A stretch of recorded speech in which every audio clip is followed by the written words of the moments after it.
तो यहाँ पास मेरा नाश्ता बन गया है। मैं कहीं जाने की तैयारी कर रही हूँ, तो जल्दी जल्दी मैं नाश्ता बनाऊँगी, फिर मैं आगे बताती हूँ मैं कहाँ जाने वाली हूँ।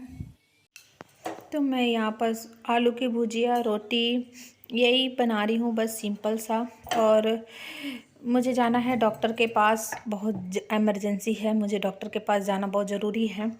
क्योंकि कल रात को मैं बहुत दिन से परेशान थी, लेकिन मैं सोची अब ठीक हो जाएगा, अब ठीक हो जाएगा, लेकिन ठीक नहीं हो रहा था। फिर मैंने यूट्यूब में सर्च किया। अक्सर मतलब लोगों को कोई प्रॉब्लम होती है, और प्रेगनेंसी में तो और कोई प्रॉब्लम होती है तो हम तुरंत यूट्यूब में सर्च करते हैं। तो मैंने यूट्यूब में देखा था, तो यूट्यूब में बहुत डरा दिए थे। तो मैं सोची चलो चेकअप करा ही आते हैं। वैसे मैं 10 दिन पहले ही चेकअप के लिए गई थी, सोची अब नहीं जाऊंगी करके। तो मैं यहाँ पास ये घी निकाली थी, तो जो घी निकल जाता है उसका जो बच जाता है, तो मैं उसी की रोटी बना रही थी। तो मैं सोची चलो आपके साथ शेयर करती हूँ। तो इसकी रोटी मेरे बेटे को, मेरे हस्बैंड को और मुझे सबको पसंद है।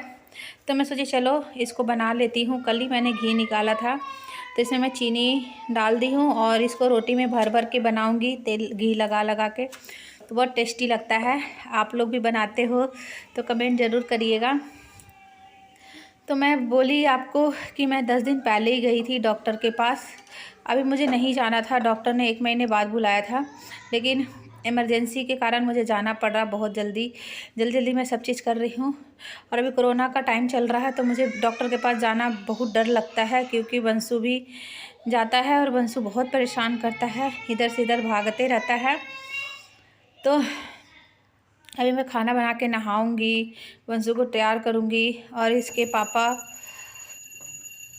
पूजा कर रहे हैं। तो मेरी हालत बहुत ख़राब हो रखी है, तो मैं ऐसे ही हप हप के बोलती हूँ। आजकल मुझे मतलब बहुत थकान सी जैसे महसूस होती है। तो ये देखिए मेरा नाश्ता बन गया। अब हम लोग नाश्ता वास्ता करेंगे, फिर जल्दी से तैयार हो जाएंगे। तो मैं रेडी हो गई हूँ जाने के लिए। मैं अपना देख रही हूँ सब चीज़ मैं रखी हूँ कि नहीं रखी हूँ।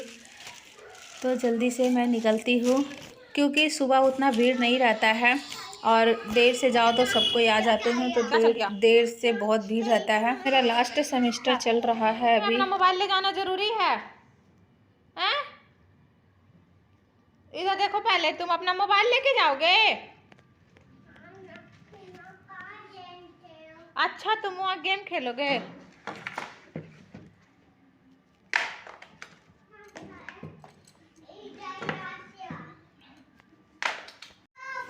तो आजकल उसका भी पर्सनल मोबाइल हो गया है, और वो अपना मोबाइल लेके जाऊंगा बोलता है हर जगह।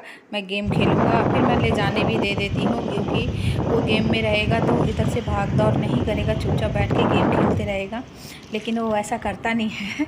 वो बार बार अपना वजन चेक करने जाता है, बार बार लिफ्ट चालू करने जाता है, बहुत परेशान करता है। तो देखिए मैं हॉस्पिटल पहुंच गई हूँ। बंसु भी इधर यहीं चलो, हुआ इधर है, यही हॉस्पिटल में हुआ है, इधर और चलो। आने वाला रुको बाबू अभी। भी यही हॉस्पिटल में होगा। तो ये हॉस्पिटल उतना भीड़ भाड़ नहीं रहता है, यहाँ सिर्फ प्रेग्नेंट लेडी और हड्डियों का डॉक्टर रहते हैं। तो ऐसे कोई कोरोना वोरोना का टाइप नहीं है। तो आज मैंने डॉक्टर से चेकअप करा लिया था, तो उन्होंने सोनोग्राफी और कुछ टेस्ट वगैरह लिखे थे, और दवाई वगैरह मेरी ख़त्म हो रखी थी, तो मैंने दवाई वगैरह ला ली थी। तो ये देखिए मैं नहा धो के रेडी हो गई हूँ। मैं हॉस्पिटल से आती हूँ तो नहा लेती हूँ, और बंसु को भी नहा धो के रेडी कर दी। हॉस्पिटल से घर आ गई हूँ, और हमने कपड़े वपड़े चेंज कर लिए, मतलब नहा ही लिए हैं सब कोई, क्योंकि अभी कोरोना का टाइम चल रहा है, तो आके नहा लेते हैं। मैं तो स्पेशली नहाती हूँ, क्योंकि इधर भी इधर लेटना रहता है, चेकअप के लिए इधर इधर बैठना रहता है, तो मैं आके नहा लेती हूँ। तो मैं बताती हूँ मैं क्यों गई थी डॉक्टर के यहाँ। तो मुझे ना बहुत ईचिंग हो रही थी, बहुत ज़्यादा ईचिंग हो रही थी। तो मैं लास्ट टाइम 10-15 दिन पहले गई थी मैं डॉक्टर के पास, जो मंथली चेकअप होता है वही कराने गई थी। तो अल्ट्रासाउंड वगैरह सब चीज़ हो गया था मेरा। तो अब मेरे को नहीं जाना था, अब मेरा मतलब हो गया, तो अब मुझे हॉस्पिटल नहीं जाना था। लेकिन मैं इतनी परेशान हो गई थी, ईचिंग मतलब मुझे 10-15 दिन से, मतलब डॉक्टर के यहाँ दिखा के आई हूँ, उसके 3-4 दिन बाद से मुझे ईचिंग स्टार्ट हो गया था। तो मुझे लगा कि 2-3 दिन में ठीक हो जाएंगे। और मुझे इचिंग पूरे शरीर में थी, पूरे बॉडी में इचिंग थी, बहुत ज़्यादा इचिंग हो गई थी। मैंने डिटॉल साबुन से नहाना भी स्टार्ट कर दी थी, ठीक है, लेकिन इचिंग ख़त्म हो ही नहीं रहा था। फिर ओके बेटा, ठीक है। और मैं पूरे शरीर में बॉडी लोशन भी लगाती थी, लेकिन इचिंग कम हो ही नहीं रहा था।